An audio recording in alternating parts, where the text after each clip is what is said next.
Hi, you're through to the Slick podcast. I can't take your call at the moment, but leave a message. And remember, please keep them kind. Cheers. Really? Hey, it's Morgan. As I'm talking to your damn machine, again, here's an earworm for you. Papa oo mau mau, papa oo mau ma mau.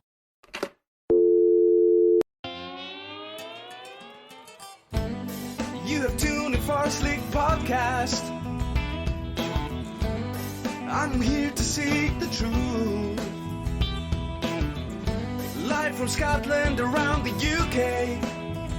The one and only Slick podcast. Enjoy the show. Can I ask important questions? No matter how bizarre the truth might be. Tune in for Slick Podcast. Keeping it real, keeping it groovy. Good evening, good morning, good afternoon, or a very good day to you when and wherever you're listening from. And a very warm welcome to the show. I'm your host, Simon Laurie King. Coming up on today's show, my guest is truly an entrepreneur. Ryan Hamilton is the founder of Universimm, a fast-growing, ad-free social network fostering global connections. And it's this we'll be discussing here today. But first, Ryan was born in Zimbabwe, raised in that most beautiful part of the world, South Africa. Later in life, Ryan moved to Scotland for a time also. His life's journey is not just measurable in miles travelled across this globe, but it's also about the many learned skills along the way he has gathered and utilises to become the person he is today. In one part of this journey led him to appreciate wine, not just in the partaking, but to a level of working hospitality at Skibo Castle, to the west of Dornoch, in the Highland county of Sutherland, here in Scotland.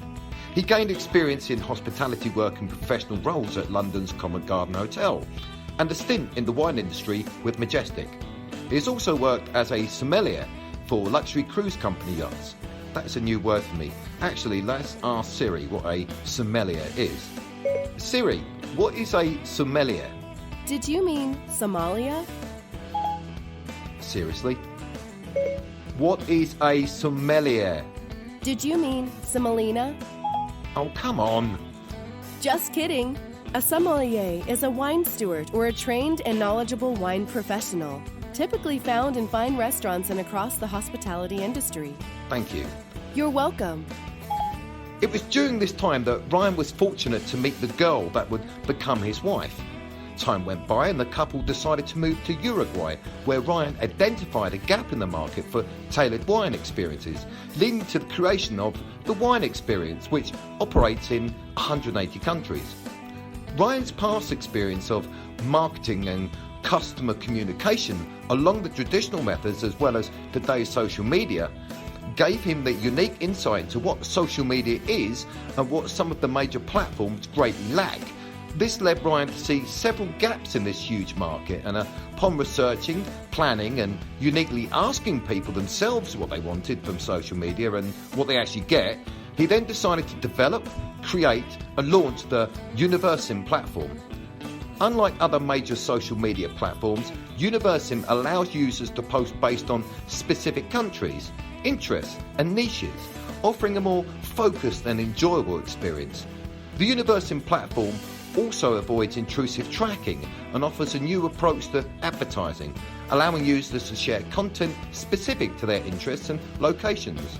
Ryan's approach to making social media kinder and more tolerable includes promoting empathy, respect and kindness online, interactions offering support to those facing personal battles and sharing motivational messages to inspire and uplift others. These and many of the other reasons form a solid foundation for the next generation of how we interact with others online. Do I want to see adverts for things I'm not interested in? No, I certainly don't. I don't want ads for movies or violent computer games or anything shady popping up on my screen either. But at the same time, I don't want Big Brother decidedly interfering with my posts and making choices for me. My guest today has a good perspective on life and has done what we all try to do, and that's play your own tune and dance to it rather than that of others. He is an entrepreneur of self-making, and I'm really looking forward to speaking with him. So without further delay, it's my absolute pleasure to welcome Ryan Hamilton to the show. Thanks, Simon. Great to be here. Let's get the ball rolling on this one. In the intro, I've given a brief outline of who you are, but would you mind telling us about your early life and career in more detail that led to becoming who you are today? Otherwise, I feel we'd miss out. Your background is really interesting, so if you don't mind, could we just start there? Yeah, sure. Well, you know, I'm actually originally from Africa. We immigrated from Zimbabwe to South Africa when I was 5 years old for a better quality of life, better education. At the time, my parents could only take 1,000 Zimbabwean dollars. There were no wire transfers at that time. And I remember waking up one morning and the only thing in the fridge was butter. So I went to my parents' room, woke up my dad and said, "Dad, are we poor?" He shot up saying, "Why would you say something like that?" I said, "Well, there's only butter in the fridge." Things changed quickly after that. But I remember that time, you know, immigrating from Zimbabwe to South Africa was very difficult. You know, it was the early 80s. You know, and my parents taking a risk to move countries, you know, has always inspired me until now. But it was also a strange time in South Africa. You know, we arrived during apartheid. So, you know, I remember going to the beach and you would see the signs, white beaches only. And, you know, and I have to ask my mom, what does that mean? Because, of course, us Zimbabweans weren't used to that. But thank goodness we had a man called Nelson Mandela who really transformed the minds and thinking of many. And then after my studies, I ended up working in hospitality for Sun International Hotels. My granddad was actually born in Aberdeen, Scotland. And after applying for an ancestral visa, I ended up working in the Highlands of Scotland at the Carnegie Club at Skibo Castle, you know, home to the great Andrew Carnegie. Back in Africa, we used to, you know, walk barefoot to the supermarket. So for me to wear a kilt was a surreal experience. But in the mornings, there was actually no wake-up call. The piper used to pipe around the castle at 6 a.m. So, you know, so everyone knew it was time to wake up. Breakfast in the morning room, while you pretty much watch the falconry display. And then guests would go and have lunch at the golf house. There'd be cocktails at 6. And then the piper in the evenings would pipe you into Mr. Carnegie's room and everyone would follow the piper. And then you would have a historian who sits at the head of the table and tells you stories of Andrew Carnegie. So it was a really amazing experience to be there. And I remember one of the stories back in 1907, J.P. Morgan wanted to buy Carnegie Steel. And at the time, you know, they didn't really get along. So JP spoke to Carnegie's wife and he said, "Look, how do I approach him?" He said, "Well, look, when he's at his best moment is when he's playing golf." And at the time, there was a 9-hole. So he actually sent his aide to Scotland. And on the 9th hole, Andrew Carnegie wrote down on a piece of paper a number that he thought JP wouldn't be able to afford. So he wrote 480. And J.P. Morgan bought it. It then ended up becoming U.S. Steel. And at that moment, Carnegie became the wealthiest man in the world, you know, which is why you have all the Carnegie halls and the libraries and the universities, etc. So it was a great place to work. And then after dinner, all the ladies go to the gun room and have port and all the men smoke cigars. You know, it's a little bit like Downton Abbey. But it was a great experience. And this was actually just before Madonna got married, because she actually got married to Guy Ritchie back in 1999. And I left just before the wedding. But now it's a little bit more famous because Michael Douglas is a member, Jack Nicholson. So, you know, it's kind of like the deal is you can go there once, but if you want to go a second time, you have to be a member. So they call it private castle, limited by invitation. After that, I ended up in London. I ended up working for the Covent Garden Hotel in Covent Garden. And, you know, I was the concierge and there were only 54 rooms. The only people that actually stayed there were actors, producers, directors, and movie agents. And I met everyone.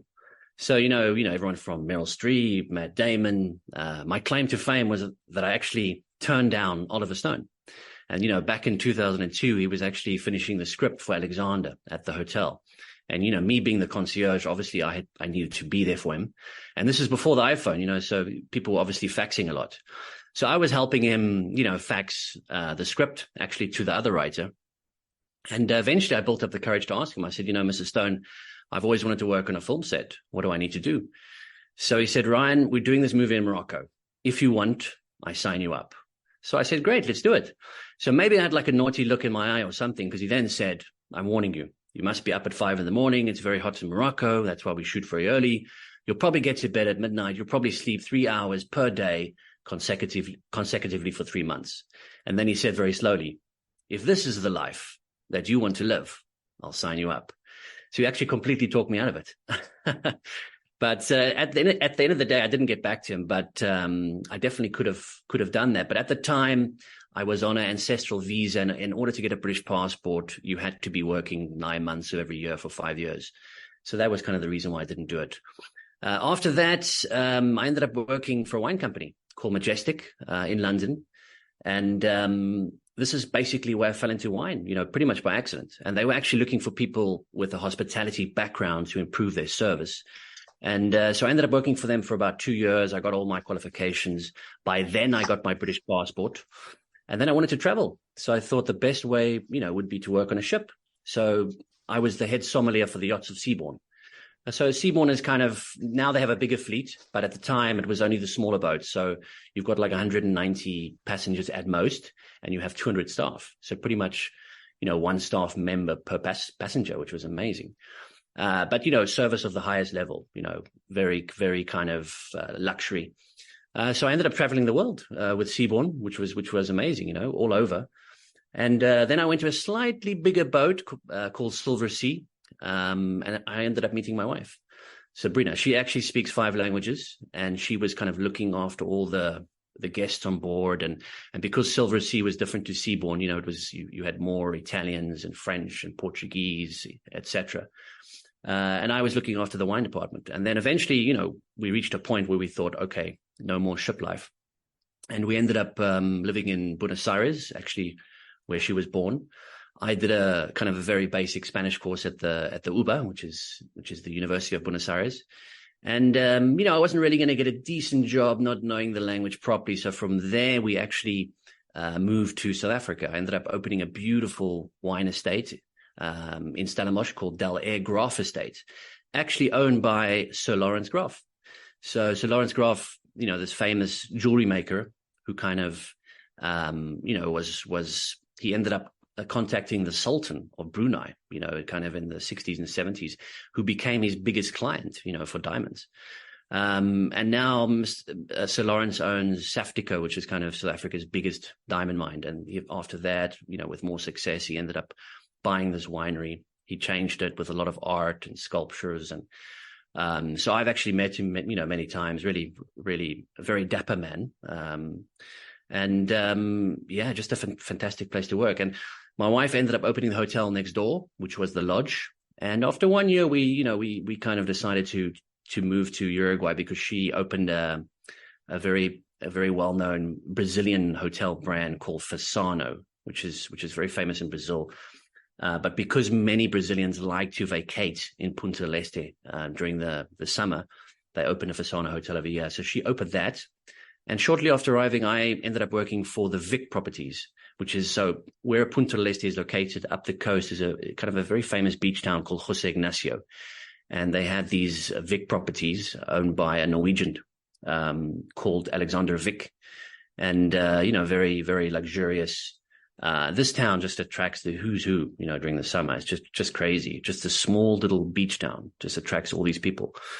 And so I ended up doing that. And then after the summer, I realized there was a need for taking people to vineyards and wineries. I mean, it actually didn't exist in 2010 when we arrived. And that's where the wine experience was born. And ultimately, in the beginning, it was just focused on Uruguay. Now it's in 188 countries. And then when COVID arrived, obviously, there was no real business. And I thought, after that ended, I need to pivot into something else. So now I also do adventure travel. We do river cruises, hiking, trekking, biking, sailing, anything cultural. So it's more in the form of multi-day trips, sort of 3 to 15 days. So I kind of pivoted into that direction of adventure travel, but still using wine as kind of the foundation. But then, I realized, I'd been on social media a lot, and I was just frustrated with how it was going, with a lot of irrelevant content, the endless scrolling, but never satisfied, algorithms predicting, 70% of your content for you, just a surveillance enterprise full of misleading content and poorly targeted ads. And this is kind of where Universimm was born, from these pain points. I thought, surely there can be something better. And this is really where Universimm was born, but I can talk more about that in your next questions. Before we talk about Universimm, I'd like to talk about one part of your bio I included in the intro at the beginning of this show, which impressed upon me. And I quote, Ryan's approach to making social media kinder and more tolerant includes promoting empathy, respect and kindness in online interactions, offering support to those facing personal battles and sharing motivational messages to inspire and uplift others. He encourages open-mindedness and forming new friendships to combat loneliness and nurture meaningful connections. Ryan's relevant life lesson, quote, emphasizes the power of attitude in shaping happiness, highlighting the importance of perspective and mindset in dealing with life's circumstances, end quote. Talk to me about those values and why they are so important to you and why in today's social media they seem to be greatly lacking. I created Universimm, with these values in mind. Ultimately, people's negative opinions on social media often show more about their personal inner battles than the actual critique at hand. It's often more a projection of, their own struggles, insecurities, and negative emotions. There is this misconception that our happiness is based on our circumstances, but the truth is that it's actually based on our attitude towards each circumstance rather than the circumstance itself. And everyone is fighting an inner battle you cannot see. But the jewel of Universimm is its intelligent filtering system, which allows content to stay relevant, So we encourage users to make posts more about niche topic discussions that matter most to them, which eliminates negative content. But ultimately it's a battlefield in the mind, a lot of these issues are not the actual critique at hand.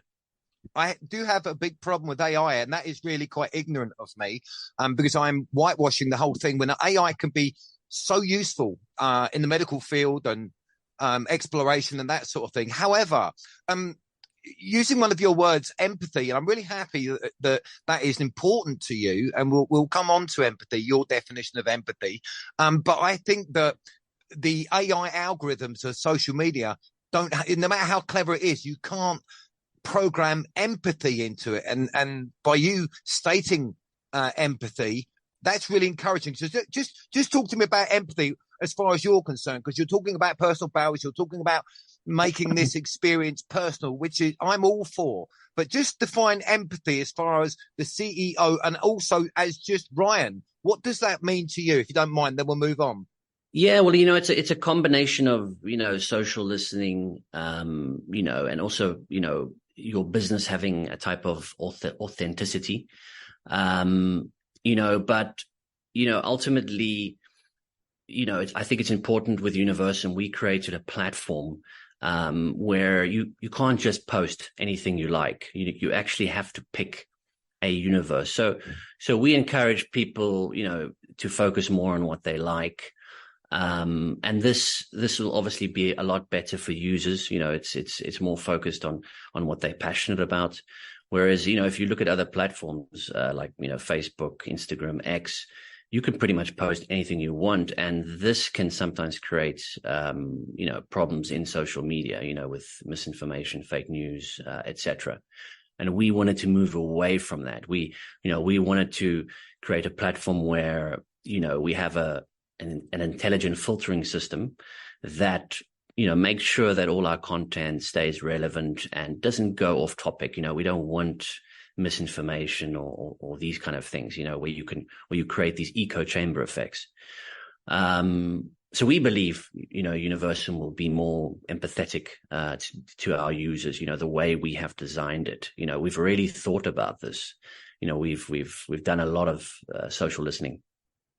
Tell us about the platform Universimm, how a person would benefit from a virtual move to it, and what are some of its unique qualities and advantages, I know you've briefly touched on those, above the other social networks that seem, again, to greatly lack?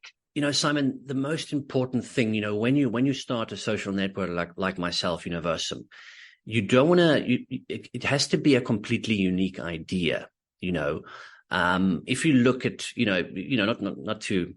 not to point fingers or anything, but if you look at Facebook, they took the stories idea from Snapchat. They then took the whole reel idea from TikTok. Then they tried to go against Twitter, which is now X, with Threads. So it was important for me, not to create a platform that could be easy copied. Otherwise it would just defeat the object. On platforms, as I mentioned, like Facebook, Instagram, X, you can post what you like. There is no compulsory option, which does create a lot of misinformation, fake news, and as I mentioned, these echo chamber effects. Whereas with Universimm, we designed it specifically according to interests. So you have to pick a specific universe to make a post. You can't just post, anything random, which allows content to stay relevant. Universimm is actually the first social network that allows users to post to specific countries, which has never been done before. Because of this, we have a completely opposing business model to Facebook, which is Meta, to X, to Pinterest, to anyone else.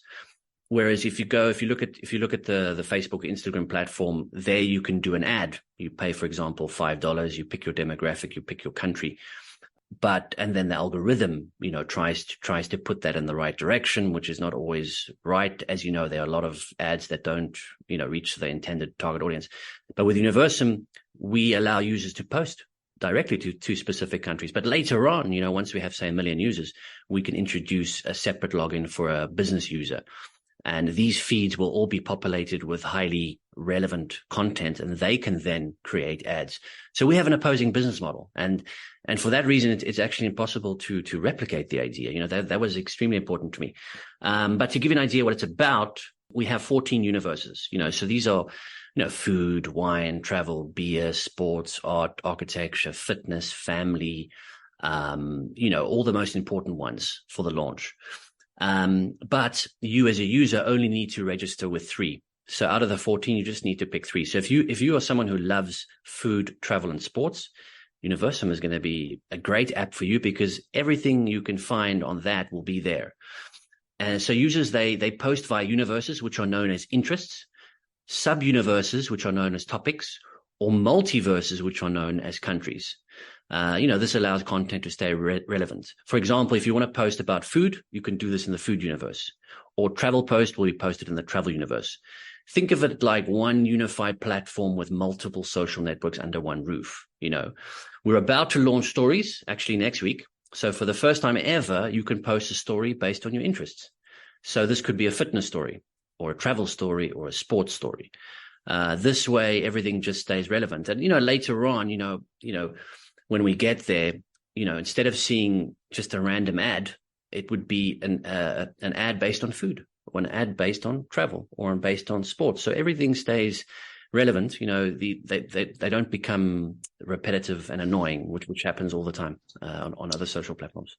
And those relevancies. So if you were, let's say, in the food universe, those ads that come on, which are relevant to your universe, would then be relevant to your country. So I don't know, rather than authentic Uruguayan nachos, be authentic British nachos. So it's relevant to the country and also to the niche. Is that correct? 100%, Bad example, yeah. I know, but okay, yeah. Okay. So as a podcast, how could the Universimm, obviously my content's got to be interesting. I get that. But as a podcast, how could the Universimm platform help this show? For example, a podcast, we actually have a hobbies universe. We have like 150 hobbies. So just imagine the amount of hobbies you have there, including, podcasts, radio, etc. Plus, and, so we've got the hobbies, and then we have all the different topics related to that. So if you want to keep it specific, you can post to any country in the world.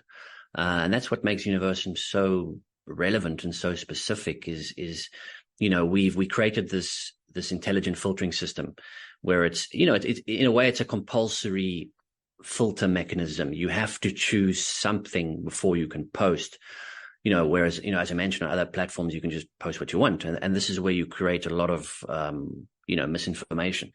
But for someone like yourself who has a podcast, this would be an amazing platform to promote it. So as far as ads go, so I set my show up on I've downloaded the app on Universimm. I set my show up on there and making myself known to people. What would your advice be on that? Because my genre, as you know, if you, I think I said to you in your first email when I asked you to come onto the show, or at least consider it, is talking to interesting people, which obviously you feel that you tick that box nicely, Ryan. But where does that put my show in that universe? Well, the thing is, because we are based on interests, you can follow any interests that would be relevant to the show. So, if you are talking to people in the travel business or in the wine business or the beer, sports, music, art, architecture, if these are the type of people that you would like to interview, for example, in the future, these could all be universes that you can follow. And where you can promote the podcast, and because it's based on interest, you only follow what you're interested in. So you will follow like-minded people. So anyone, that likes music or likes sports.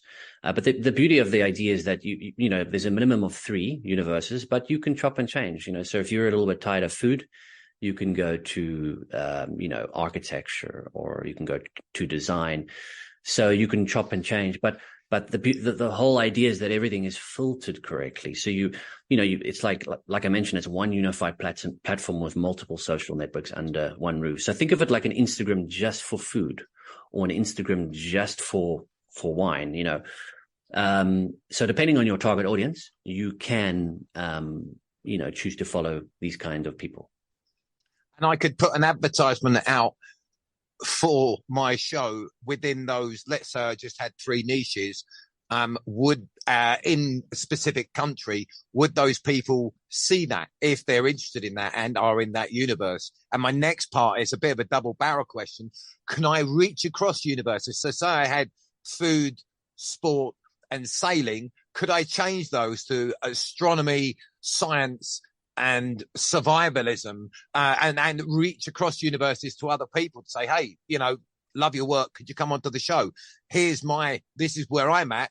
Check me out. Is that possible? Well, to answer the first question, so the way ads work is, you create what we call a self-advertising built-in portal.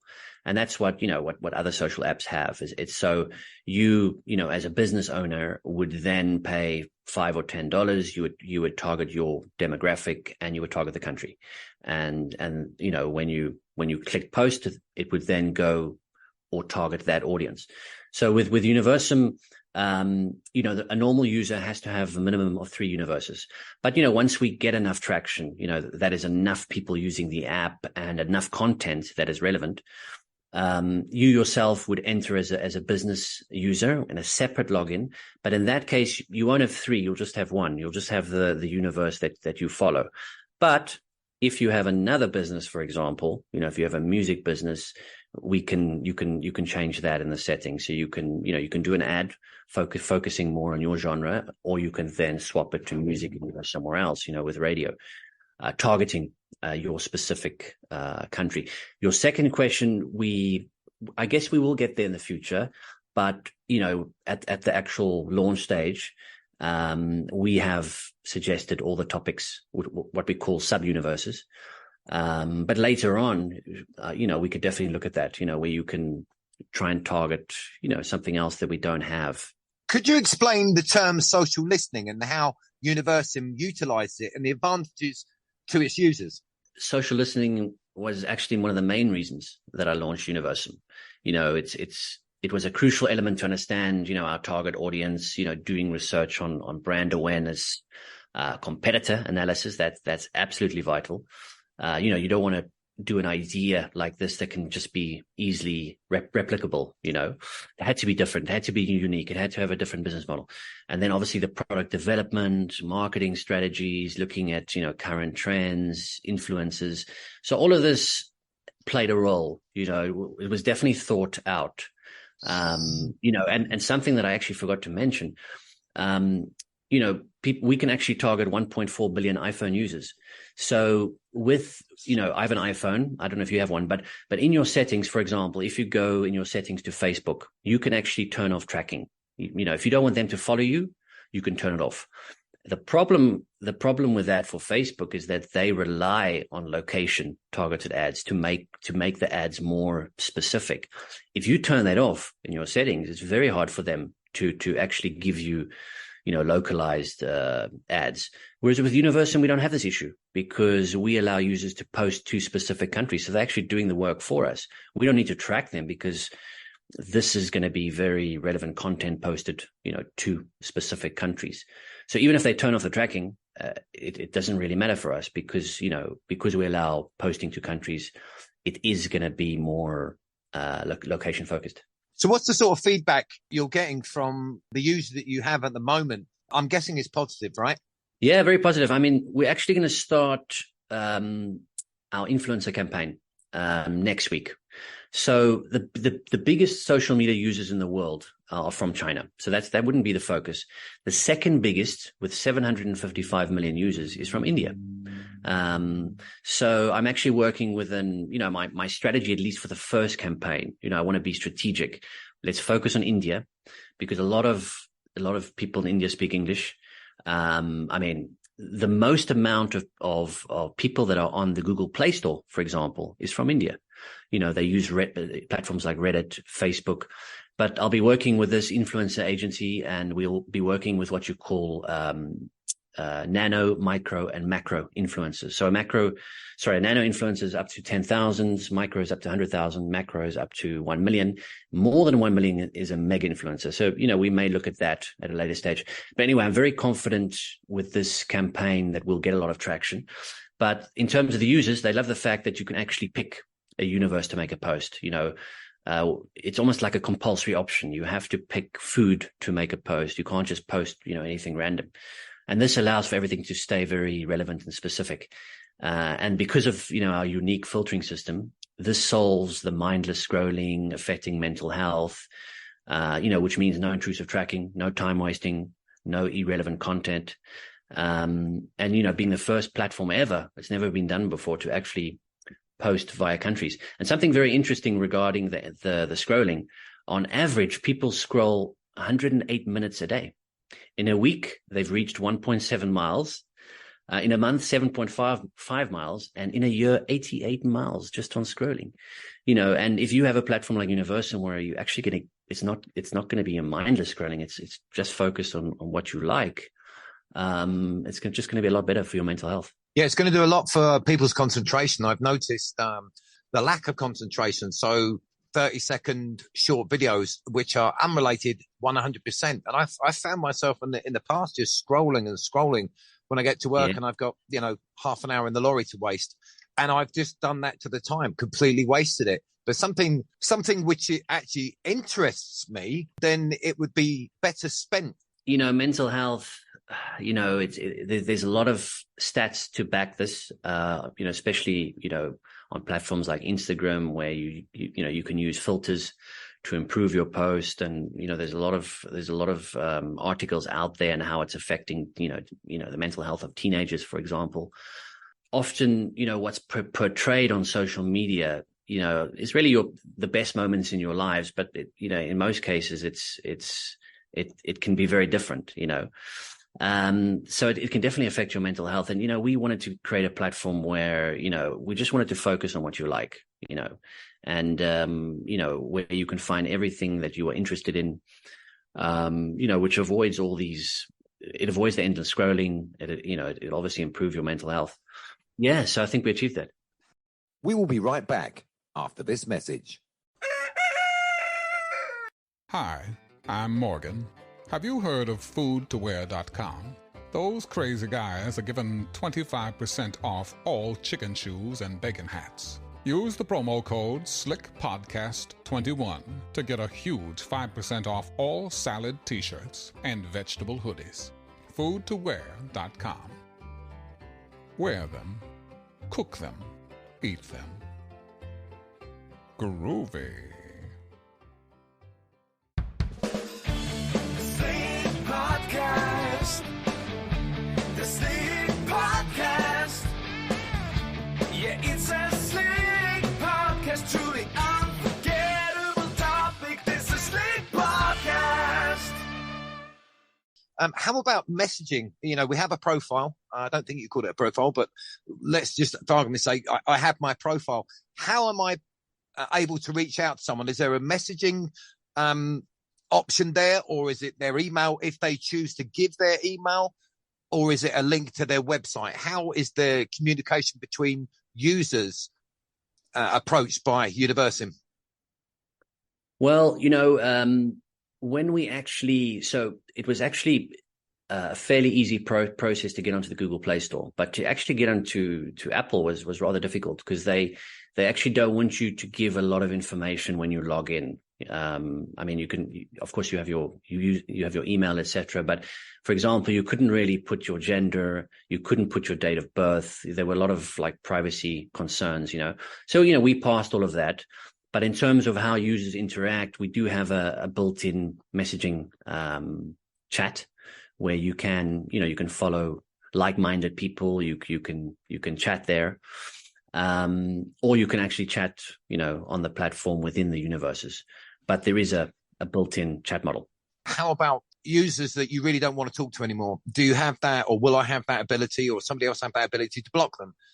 100%. In fact, that was one of the main requirements to get onto the app stores. You had to be able to report an actual post and block a user. So we can do that, within the chat, or if someone in your same universe, you can also block that person or report them. So we definitely have that in place. Now, I know Universimm has to obviously abide by rules and regulations. My show, the Slick Podcast, abides by its own moral code, and that is I will not talk racism or prejudice in any way. I don't find it acceptable at all, not at all. We're not going to talk about that. So where do you take things like that with Universimm? Obviously, I know, Ryan, that your organisation or Universimm is going to take that seriously. But let's, for example, I had David Icke on my show, and it was taken off YouTube. It's up to them. It's their house, their party. It's their rules. That's fine. But we weren't talking racism. We weren't derogatory about individuals or religions. I mean, everything that I wouldn't accept anyway. However, the episode was taken straight off. What are the guidelines? I know you can't give us them all, but what is your stance on something like that? So you mean like in terms of security or inappropriate content? Well, yeah, the inappropriate content. So who gets to decide? Obviously, it wouldn't be racism, but if I'm talking to a controversial figure such as David Icke, we're not talking racism or anything like that, nor are we talking sedition that we should rise up. That's just, no, that's not what it's about. But how would you decide what's appropriate and inappropriate? No, it's a great question, actually. I mean, this is absolutely vital to making sure that the app works well. So, we are using AWS, which is Amazon Web Service. I mean, Jeff Bezos, obviously, he's well known for Amazon, but he's actually his real business is AWS, his cloud service. And it's just an amazing company, and they have a lot of incredible tech and a lot of really intelligent people behind it. So they have something called IQ. IQ is kind of a platform within AWS where you can actually contact an AWS expert in security or anything you want to do. So what we introduced is something called recognition technology. So this will basically flag anything, if any content is inappropriate, if there is, for example, a sexual image, an image of violence, anything graphic. How it works is if you log into Universimm right now, even though it is based on interests, we don't believe we'll get this kind of content, but just in case, say, for example, someone wants to post a picture of a gun or something violent, when they actually press post, it will look like it's going to be posted, but that goes up to the cloud. It goes up to the server. The recognition technology detects it, and then they'll get a message saying error. You could not post, or try another time. But in actual fact, it's the recognition technology that is detecting this inappropriate content, whether it's graphic, sexual. This can be a video as well. So we have this technology in place. I actually hired a team from the IQ platform within AWS. And then something else which is really interesting for the future is, disinformation, fake news. Now, Facebook, X is actually a big problem for this. It's very difficult for them to combat fake news. Fortunately, AWS is working on something called Neptune. It's Neptune ML. It's a machine learning where you actually feed the ML with a lot of fake news articles. You actually have to, it's a bit like an AI, you need to feed it with a lot of content so it can kind of understand, what is fake news, what is disinformation. And this is definitely something, we will look at using in the future. We don't need it now because we haven't got that traction of users yet. But the Neptune ML technology is definitely something we can look at in the future.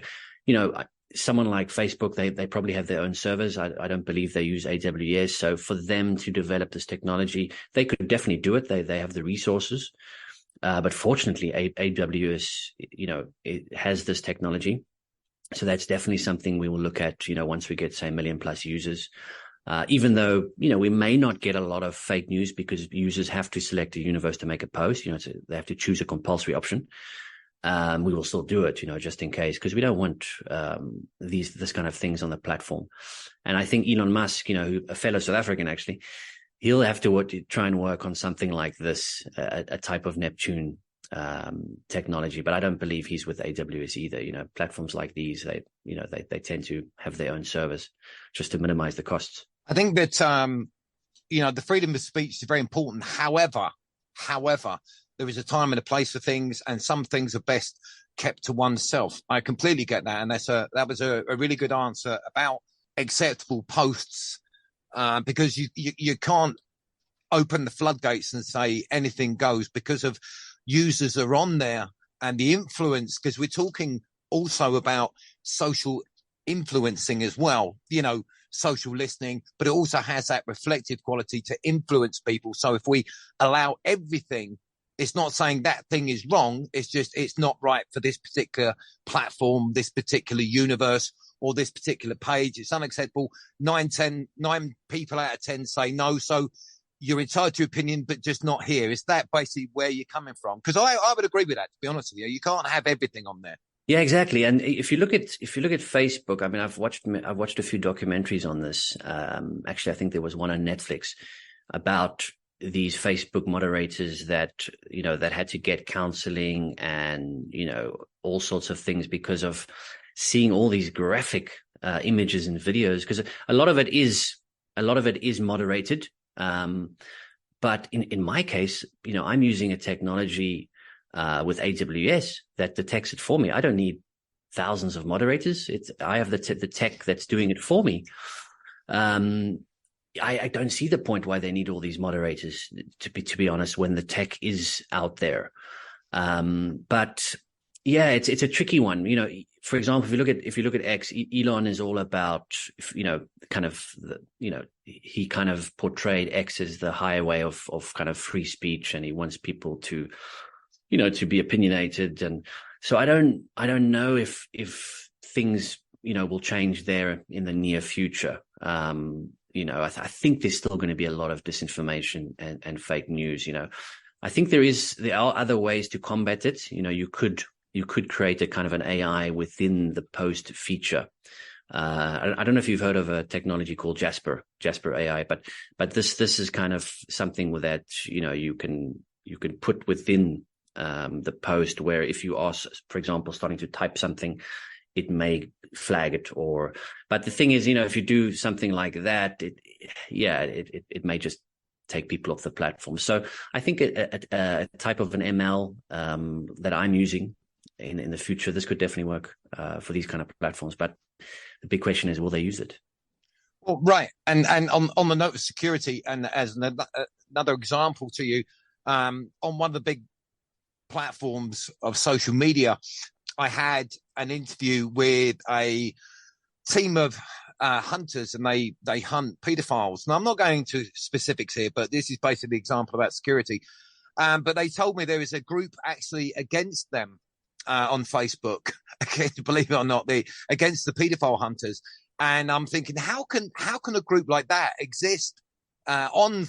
Okay, I'll just say it, Facebook. How can they exist allowed to exist on Facebook when they're against morality? Now, again, I know it's a grey area. No, actually not. That isn't a grey area. That's completely black and white. But, the lines of morality and what's right and this, that, and the other. But that would be an example to me that I think you're filling me with confidence that would absolutely not be allowed to happen, to exist on Universimm. So you have people that may have, they're not vigilantes. They're helping the common cause of law and order, yet you have another group who are acting subversive.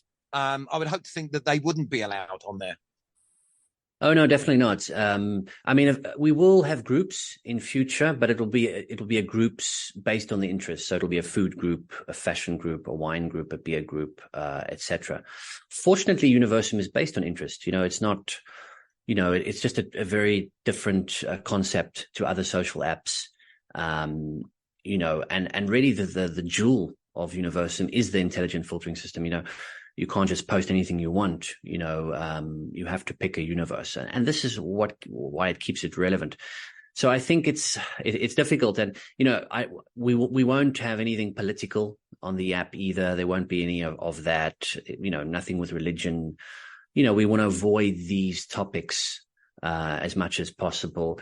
Even we may even look in future, when we do introduce our advertising model, nothing pharmaceutical, with vaccines, etc. We just want to make sure we keep the content as relevant as possible to what you really love and like, And, this is part of the social listening exercise that I did, of all the pain points. How can we do so? How can we do it better? I like that. I like that. Whether somebody could talk about, I don't know if you have a spirituality universe or universe, but certainly people bashing other people from, again, that's, isn't it, the filters, bashing people from different religions, saying this one's better, this one isn't. And you're saying politics as well. I'm up for that. And also the pharmaceutical industry. Yeah, absolutely. So there's, as best you can, Universimm is trying to stay independent of current political happenings. I'm not getting political myself, and trying to generate business for whatever corporation just happens to be trying to say to you, look, here's massive amounts of money if you sway your platform towards our way of thinking. As far as you're concerned, that's not acceptable and it's not going to happen, right? No, 100% not. Fortunately, we have great tech at the moment, to avoid this type of inappropriate content. We just want to, we want to be the one-stop highway for interests, whether it's Elon is maybe the one-stop highway for free speech, and, it's more of a news platform that he has, and that's maybe his focus. If you look at a lot of the misinformation and disinformation and fake news, it's, without mentioning too many names, it's coming from platforms where there isn't too much control on how you can post, So we just wanted to be different, and, we're interest focused, and, we had to make sure that we had a different business model, so that the idea couldn't just be copied.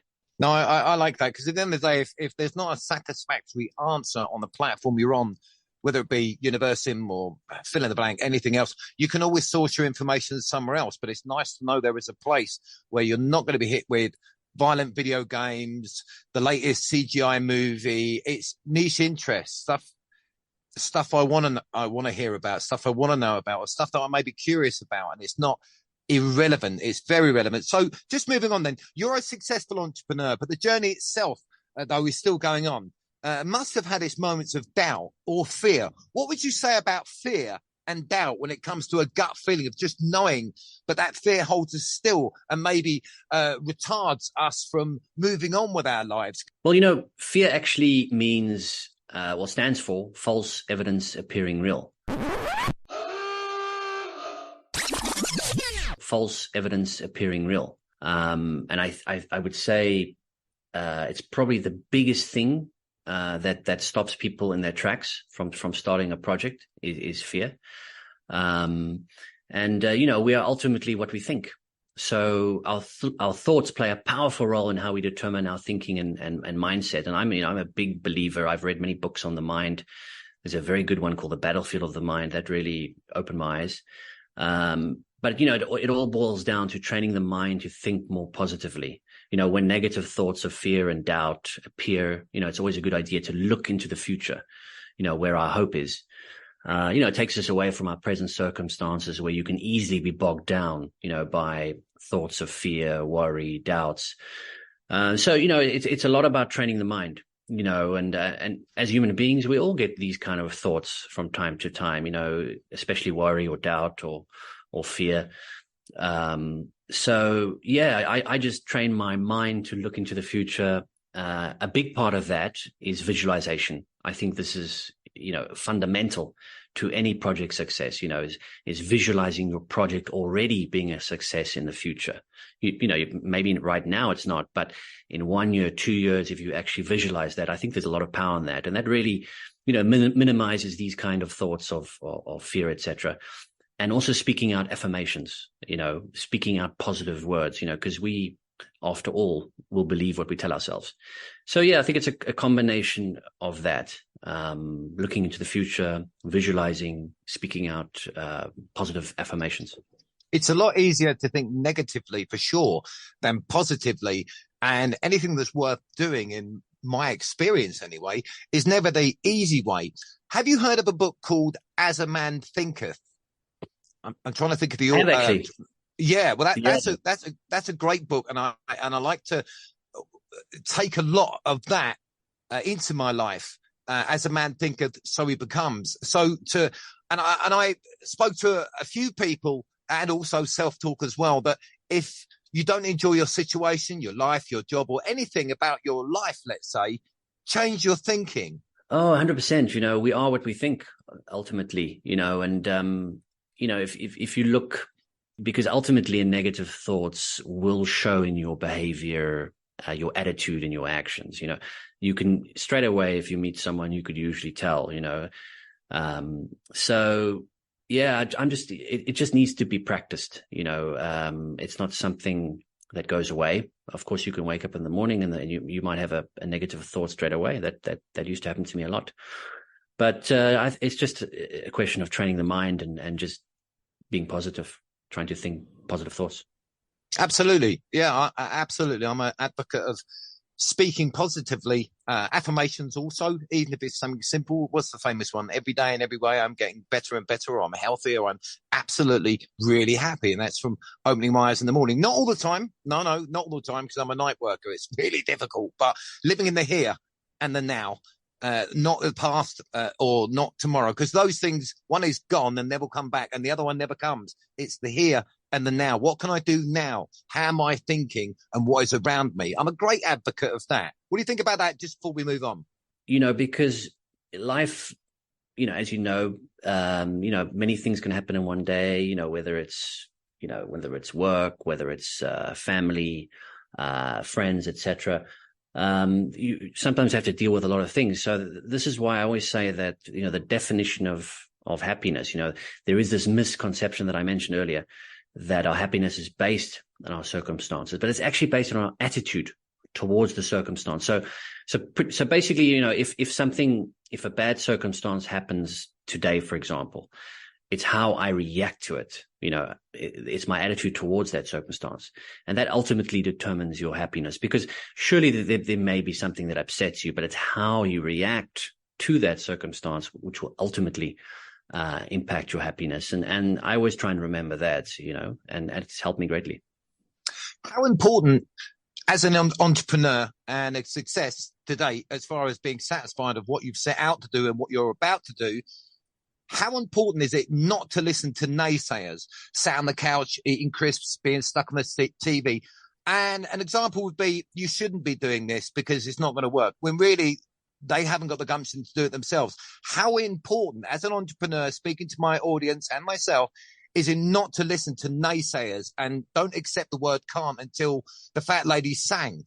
When you have a vision, an idea for a project, there will always be people that may come against it or might not have anything positive to say. In my case, you could imagine, here I am taking on the giants of social media. I mean, so for me to do something like this now, it needs you need a lot of conviction to do something like this, but I really am so passionate about the idea, and I really, want to solve these pain points in social media. So for me, it was absolutely vital to do, but I could only do it if I had this different business model. That's the only way I could compete, because we are actually going to be creating a new disruptive market space. So I couldn't listen to any of the outside noise, I think just getting it to where it is right now on the app stores, that was just a massive achievement.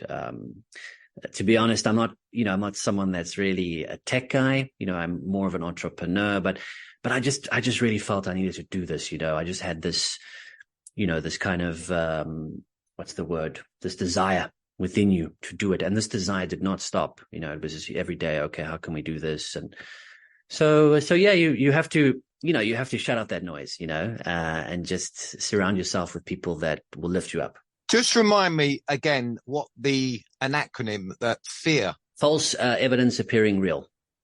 Yeah, I like that. Where do you see social media in 5 years from now? Or is it about the big name brand consumables domination of the net, do you think?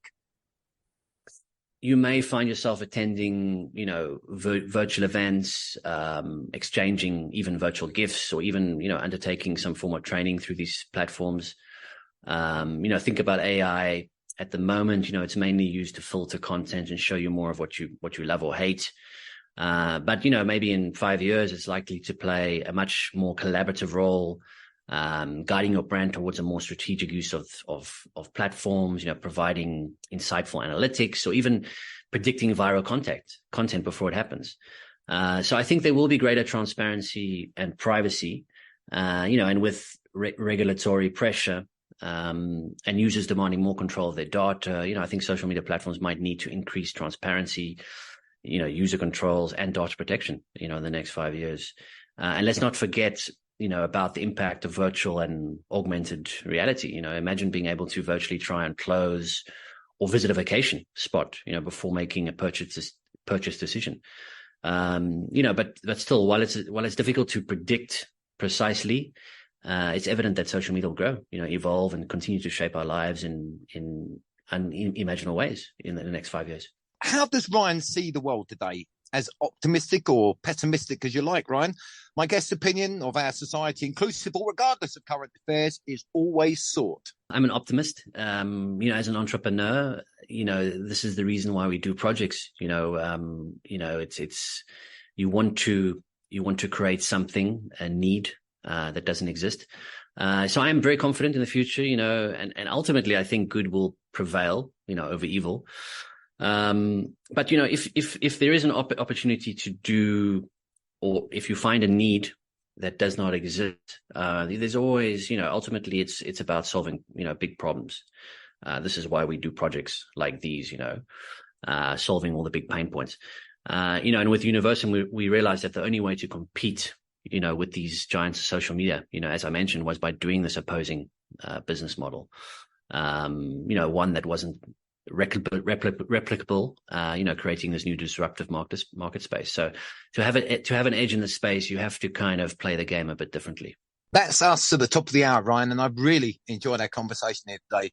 And we greatly appreciate your time. Before we wrap up, could you inform my listeners where they can find Universimm and also find out more about your continuing journey? Yeah, sure. Thanks, Simon. So, Universimm, which I didn't mention, is actually Latin for universe. And the whole idea revolved around the universe, which is why we have universes as interests, sub-universes as topics, and multiverses as countries. So the whole idea revolved from that, but it's actually spelled SIMM, So you can find us on the app stores, on Google Play, on the Apple Store, Facebook, Instagram. You just need to put Universimm. And then, we've been fortunate to be featured in Newsweek, Medium's Authority magazine. We've been in Cyber News, London Journal, Digital Journal, and more. And, ultimately, as I mentioned, the main reason why I did this project was to solve all these pain points in social media, no more endless scrolling, intrusive tracking, no time wasting, irrelevant content, or poorly targeted ads, just one platform with multiple social networks under one roof. And we're really inspired by it. And we believe with our influencer campaign next week, it's going to get a lot of traction. And hopefully next time, once we get there, we can do another chat if you like. Absolutely. I was just about to suggest that was really spooky. Maybe you'd come back in a year if you'd have the time. We'd discuss this. But in the meantime, I'd like to wish you all the success with the Universimm, and I'll be going on to in the next week. Oh, thanks so much for your time, Simon. I really appreciate it. And I'm glad to see that you are enjoying life in Scotland. Absolutely. Ryan Hamilton, thank you. Thanks, Simon.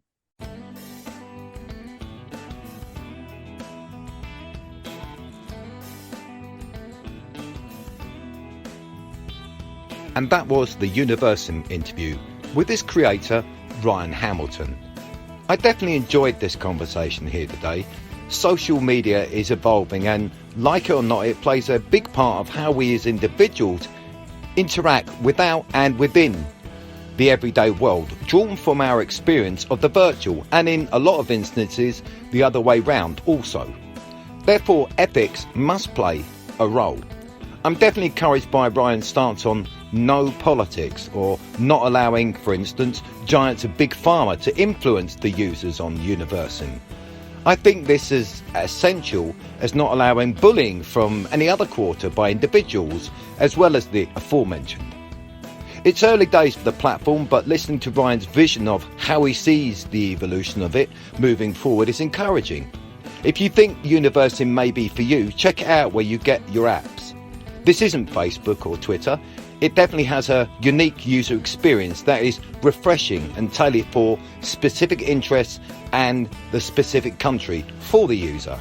And remember, it's finding its feet and will be constantly updated and new innovations added as time goes on. This isn't about rubbishing other social media platforms. Twitter, YouTube, Facebook, etc. are very useful, and Universimm can be added as another tool in that box, amongst the many others that are already out there. An important point to make also is, if there is a political message or particular point of hate you'd like to get across, then this app won't be for you.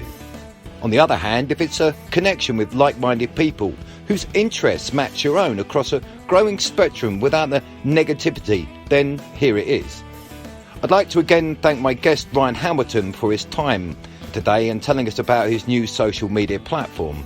And my thanks to you also, my dear listeners, for attending this cast. If you enjoyed the show, give it a like, leave a comment below, subscribe also if you be so kind, or send the show an email, the slkpodcast@gmail.com. But either way, please, keep them kind. You can find the Simon Laurie King podcast on YouTube, Universimm, Apple, and all the usual podcast catchers. And so, my friends, it's time for me to go. Until next time, stay safe, be happy, and certainly not afraid. Bye.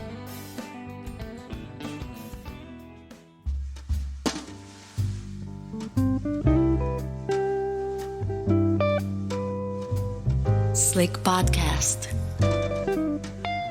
Keeping it real. And always keeping it groovy.